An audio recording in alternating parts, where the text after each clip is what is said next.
সকালে ঘুম থেকে উঠে দেখলাম আমাদের ব্যালকনির এই অবস্থা। আগের দিন রাত্রিতে ব্যালকনিতে গিয়েছিলাম, কিছু ছিল না। সকালে উঠে দেখলাম একদম মৌমাছিতে ভর্তি হয়ে গেছে। 2 দিন ছিল, ভেবেছিলাম ওরা চলে যাবে, কিন্তু দেখলাম ওরা 2 দিন পরও যাচ্ছে না, ওরা বড় করেই ঘর বানিয়ে নিয়েছে।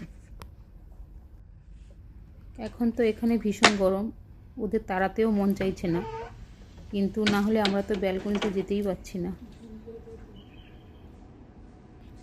দিনের বেলা তো মৌমাছিকে তাড়ানো যাবে না, সেই জন্য রাত্রিতেই ব্যবস্থা নেওয়া হয়েছিল, কিন্তু সকালে উঠে দেখলাম ওরা আবার এসে বাসা বেঁধেছে।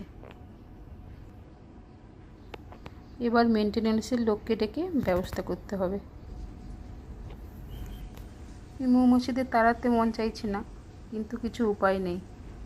রুমের ভিতরেও 1-2টো ঢুকে গিয়েছিল, সেই ভয়েই কিছু ব্যবস্থা করতে হবে।